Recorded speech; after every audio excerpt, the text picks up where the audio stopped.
મનુષ્યરૂપ ભગવાનનું સ્વરૂપ નિર્ગુણ શી રીતે? પછી દિવાનજીએ હાથ જોડી પ્રશ્ન પૂછ્યો, મહારાજ, અક્ષરધામમાં જે ભગવાનનું સ્વરૂપ છે તે તો નિર્ગુણ સ્વરૂપ કહેવાય, પણ મનુષ્યરૂપ જે ભગવાનનું સ્વરૂપ તે નિર્ગુણ કેમ કહેવાય? એ પ્રશ્ન સાંભળીને ભગતજી બોલ્યા, ભગવાન પોતે અક્ષરધામમાંથી સંકલ્પ કરે છે કે જ્ઞાની અજ્ઞાની એવા જે મૃત્યુલોકના મનુષ્ય તે સર્વે મને દેખો. એમ ધારીને સત્ય સંકલ્પ એવા જે ભગવાન તે કૃપાએ કરીને મૃત્યુલોકના સર્વે મનુષ્ય દેખે એવા થાય છે. એટલે જે અજ્ઞાની જીવ છે તે ભગવાનને મનુષ્ય જેવા દેખે છે, પરંતુ ભગવાનના સ્વરૂપમાં તો માયાના 3 ગુણનો સર્ગ જે પંચભૂત, ઇન્દ્રિયો, અંતઃકરણ અને દેવતા તે ત્રિકાળમાં છે જ નહીં. ભાગવતના પ્રથમ સ્કંદમાં પ્રથમ અધ્યાયમાં જ આનો ઉત્તર છે કે તેજોવારી મૃદામ યથા વિનિમયો યત્ર ત્રિસર્ગો મૃષા. જેમ ઝાંઝવાના જળ એ જળ નથી પણ ભ્રાંતિ છે, અને જેમ સ્વચ્છ પાણીમાં આ કાચ છે એમ જણાય છે તે પણ ભ્રાંતિ છે, તેમજ પરમાત્મામાં રજોગુણ તમોગુણના કાર્યરૂપ પંચભૂત તથા ઇન્દ્રિયો, અંતઃકરણ અને તેના દેવતા એ નથી જ, અને છતાં જણાય છે એ પણ ભ્રાંતિ છે, અસત્ય છે. ભગવાનને વિશે જે દેહ, ઇન્દ્રિયો અને અંતઃકરણના ભાવ દેખાય છે તે તો નટની માયાની પેઠે છે. જેમ નટની માયા કોઈથી કળી શકાતી નથી, તેમ ભગવાનની યોગ માયા પણ કોઈથી કળી શકાય તેવી નથી. પરંતુ ધામના સ્વેન સદા નિરસ્તકુહકમ સત્યમ પરમ ધીમહિ. જે ધામ હોય તે જ એ અજ્ઞાનરૂપી માયાને ટાળીને ભગવાનનું પરમ સત્ય દિવ્ય સ્વરૂપ જેવું ધામમાં છે તેવું ઓળખાવી દે છે. જ્યાં સુધી એવા પુરુષનો સમાગમ ન થયો હતો ત્યાં સુધી અજ્ઞાની જીવને તો ભગવાન મનુષ્ય જેવા જ દેખાય. તે ગીતામાં કહ્યું છે કે અવજાનંતી મામ મૂઢા માનુષીમ તનુમાશ્રિતમ પર ભાવમજાનંતો મમ ભૂતમહેશ્વરમ. ગીતા અધ્યાય 9 શ્લોક 11. તેથી જ મનુષ્યના સરખી ક્રિયા જે ખાવું, પીવું, ઊંઘવું, કામ, ક્રોધ, લોભ, મોહ વગેરે જોઈ ભગવાનના સ્વરૂપમાં મોહ પમાય છે.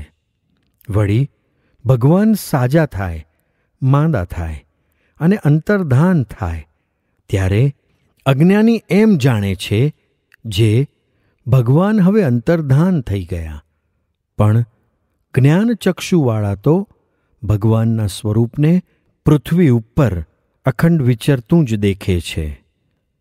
ભગવાનનો દેહ છે તે તો 24 તત્વથી પર છે, પણ પરબ્રહ્મ પુરુષોત્તમ એવા જે ભગવાન તે જ પોતે જીવના કલ્યાણના અર્થે પૃથ્વી પર પ્રગટ થાય છે. ત્યારે જે તત્વને અંગીકાર કરે છે તે સર્વે તત્વ બ્રહ્મરૂપ થઈ જાય છે, અને એ ભગવાનને વિશે સ્થૂળ, સૂક્ષ્મ અને કારણ એ 3 દેહ તથા જાગ્રત, સ્વપ્ન અને સુષુપ્તિ એ 3 અવસ્થા તે જણાય છે.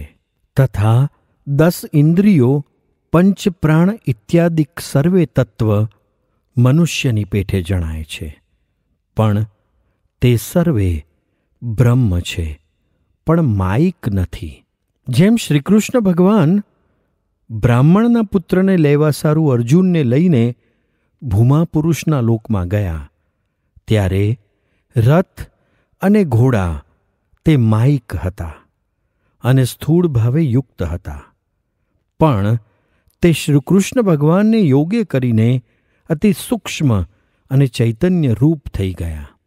માટે જેમણે પોતાના સંબંધ માત્રથી રથ અને ઘોડાને નિર્ગુણ ભાવને પમાડી દીધા, તો પોતે તો સ્વયં જે તત્વનો અંગીકાર કરે તે નિર્ગુણ કેમ ન હોય?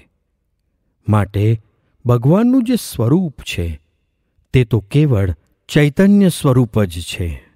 પરંતુ માયિક સ્થૂળ બુદ્ધિવાળાને માયિક તત્વે સહિત જણાય અને એનું એ જ સ્વરૂપ જ્ઞાન દ્રષ્ટિવાળાને અતિશય ઉજ્જવલ, તેજસ્વી, પ્રકાશયુક્ત જણાય છે અને માયિક ભાવ જણાતો નથી. જેમ સાકરનું નારિયેળ હોય તેમાં ત્યાગ ભાગ નથી, કાચલી, ચોટલી વગેરે બધું જ સાકરનું હોય, તેમ ભગવાનનું સ્વરૂપ જે પૃથ્વી ઉપર છે તેનું તેજ સચ્ચિદાનંદ, નિર્ગુણ, અખંડ, અચ્યુત અક્ષરધામમાં પણ છે. તે મનુષ્ય સ્વરૂપ જે પૃથ્વી ઉપર છે તેમાં જે કામ ભાવે, ક્રોધ ભાવે, મિત્ર ભાવે, શત્રુ ભાવે, સ્નેહ ભાવે જોડાયા હોય તે સર્વે નિર્ગુણ થઈ જાય છે, કાંજે ભગવાનની મનુષ્યરૂપ મૂર્તિ નિર્ગુણ કૈવલ્ય સ્વરૂપ જ છે. જો શ્રીકૃષ્ણ ભગવાન પોતે ગુણાતીત ન હોત તો એના ભક્ત જે ગોપીઓ તે ગુણાતીતપણાને ન પામત, અને જો ગુણાતીત પદને પામ્યો તો શ્રીકૃષ્ણ ભગવાન ગુણાતીત કૈવલ્ય દિવ્ય મૂર્તિ જ છે. આ પ્રમાણે ભગતજી મહારાજે ઉત્તર કર્યો. તે સાંભળી દિવાનજીના સંશય સર્વ ટળી ગયા. પરંતુ ભગતજીને તો એમની સંશય ગ્રંથિ નિર્મૂળ કરી નાખવી હતી અને નિષ્કપટ કરીને તેમને ભગવાનની મૂર્તિમાં જોડવા હતા. એટલે દિવાનજીને તેમણે કહ્યું, દિવાન સાહેબ, આવો અવસર ફરી ફરી નહીં મળે, માટે નિષ્કપટ ભાવે જે સૂક્ષ્મ શંકાઓ રહેતી હોય તે પૂછીને ટાળી નાખો.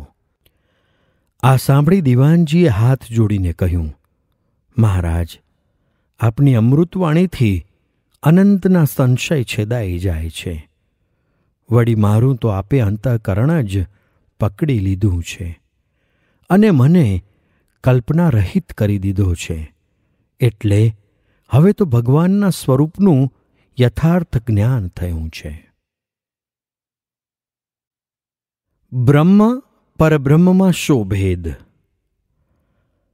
પરંતુ ભગતજી જાણતા હતા કે દિવાનજીને હજુ યથાર્થ સ્વરૂપ સમજવું બાકી છે અને ઉપાસનાની ચોખ્ખી વાત, બ્રહ્મ પરબ્રહ્મનો સનાતન શુદ્ધ સિદ્ધાંત તેમના હૃદયમાં હજુ પૂરો સ્થિર થયો નથી. એટલામાં દિવાનજીએ હાથ જોડીને કહ્યું, મહારાજ, આપે ભગવાનના કૈવલ્ય સ્વરૂપનું જે વર્ણન કર્યું તે તો સમજાયું, પરંતુ તે ભગવાનને જેણે અખંડ રાખ્યા છે એવા જે સત્પુરુષ તેની મૂર્તિ ભગવાનના સંબંધે કરીને ગુણાતીત અને દિવ્ય છે, પછી તે સ્વરૂપમાં શો ભેદ રહે છે? ઉપાસનાના શુદ્ધ સિદ્ધાંતની સ્પષ્ટ સમજણ માંગી લેતો આ પ્રશ્ન સાંભળી ભગતજી અત્યંત રાજી થયા અને થોડી વારે વિચાર કરી ભગતજી બોલ્યા, સાંભળો, આ જીવને સમાગમે કરીને, દર્શને કરીને, જોડાવે કરીને શુદ્ધ કરવો અને અનાદિ કર્મ બાળવા અને બ્રહ્મરૂપ કરવો, તેમાં તો બેય બરાબર છે. પણ ભગવાન તે ભગવાન જ, તે તો અનાદિ સ્વયં મૂર્તિ, સર્વકર્તા, સર્વના કારણ, સર્વના નિયંતા અને પર થકી પર એવું જે અક્ષર તે થકી પણ પર છે અને અક્ષરના પણ આત્મા છે. અને વળી કર્તુમ, અકર્તુમ અને અન્યથા કર્તુમ શક્તિએ રહિત છે. તે ભગવાનને ભજીને અનંત તેના જેવા થયા છે. તો પણ ભગવાનની સામર્થ્યમાંથી લેશ માત્ર સામર્થ્ય ઓછી થતી નથી. એ જ ભગવાનનું ભગવાનપણું છે. માટે એ સત્પુરુષને ભગવાનને વિશે સ્વામી સેવકપણું, ધ્યેયદાતાપણું તો રહે જ છે. એમ જો ન હોય તો ગઢડા પ્રથમ પ્રકરણ 21 કહ્યું છે કે અક્ષરના 2 સ્વરૂપ છે. એક તો નિરાકાર, એક રસ ચૈતન્ય છે. અને એ અક્ષર બીજે રૂપે કરીને પુરુષોત્તમ નારાયણની સેવામાં રહે છે.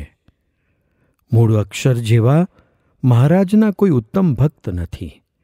વળી મૂળ અક્ષર તો સર્વના પ્રકૃતિ પુરુષ અને તેમાંથી ઉપજ્યા એવા જે વિરાટ અને તેમાંથી થયા એવા જે અવતારો તે સર્વના કારણ છે. પણ તેથી પર પુરુષોત્તમ છે. તેથી જો કે અક્ષર પુરુષોત્તમને ધામરૂપે અખંડ ધારી રહ્યા છે, છતાં તેના દાસ ભાવે નોખા સેવામાં પણ છે. અને અક્ષરધામમાં પણ પુરુષોત્તમ ભગવાનનો મહિમા અખંડ ગાય છે. અને એ જ મુક્તિ છે એમ સંપ્રદાયમાં શ્રીજીએ કહ્યું છે. આવું સ્વામી સેવકપણું જો મૂળ અક્ષરને છે તો અક્ષર મુક્તને તો રહે જ. માટે શાસ્ત્રમાંથી ભગવાનનું સ્વરૂપ જે સમજવું તે સત્પુરુષ થકી જ સમજવું. અને એમ જો ન સમજે તો પૂર્વા પર ઘણો જ બાદ આવે અને પરિણામે ભગવાન સાથે અભેદભાવ કરાવી દે. આવો અભેદભાવ ભગવાનને અને મુક્તને ન થઈ જાય તે માટે શ્રીજી મહારાજે વચનામૃત ગઢડા મધ્ય પ્રકરણ 67 કહ્યું છે, મેં જેટલો એટલે કે ભગવાનનો પ્રતાપ જાણ્યો હતો ને સુંદરપણું જાણ્યું હતું, તેટલું ઐશ્વર્ય અને તેટલું સુંદરપણું તો મને પણ ભગવાને આપ્યું છે. તો પણ ભગવાનનું ઐશ્વર્ય અને સુંદરપણું તે તો અતિશય અપાર દેખાય છે. માટે મારા જેવા અનંત ભગવાનના સાધર્મ્યપણાને પામ્યા છે તો પણ ભગવાન જેવો કોઈ થવાને સમર્થ થતો નથી. વળી ભગવાનને ભજીને અનંત કોટી વૈષ્ણવ ભગવાન સરખા થયા છે. તો પણ ભગવાનમાંથી કોઈ જાતનો પ્રતાપ અણુ જેટલો પણ ન્યૂન થયો નથી. આવી રીતે ભગવાનના ભક્ત ભગવાનના સાધર્મ્યપણાને પામ્યા છે, છતાં ભગવાનના આવા અપરિમિત પ્રતાપનો સાક્ષાત્કાર કરી લીધો છે.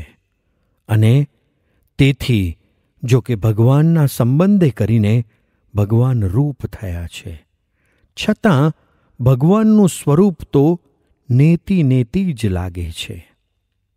અને તેથી ભગવાન સાથે તેને અભેદભાવ થતો નથી.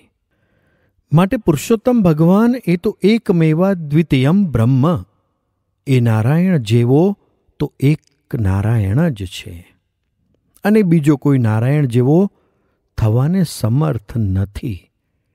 વળી બ્રહ્મ અને પરબ્રહ્મને જે એકતા કહી છે તે તો એમ કહી છે કે બ્રહ્મને ભગવાન સિવાય બીજી કોઈ વસ્તુ દ્રષ્ટિમાં જ નથી. અને ભગવાનને વિશે દાસભાવે યુક્ત એવા અતિશય સ્નેહને લઈને ભગવાનની મૂર્તિને વિશે એના મનનું નિરંતર અનુસંધાન રહે છે અને આસક્ત થકો વર્તે છે. જેમ જીવ છે તે દેહ સાથે અતિ આસક્તિય કરીને દેહરૂપ થઈ ગયો છે, પણ એ 2 તત્વો જીવ તથા દેહ નોખા છે, છતાં અતિ આસક્તિએ કરીને એકત્વ ભાવને પામી ગયા છે. તેમજ એ બ્રહ્મ થકી પરબ્રહ્મ જે પુરુષોત્તમ નારાયણ તે નોખા છે ને એ બ્રહ્મના પણ કારણ છે ને આધાર છે ને પ્રેરક છે. છતાં પરબ્રહ્મ સાથેના સ્નેહના આધિક્યપણે કરીને પરબ્રહ્મના પ્રવેશને લીધે એકત્વ ભાવને પામી ગયા છે.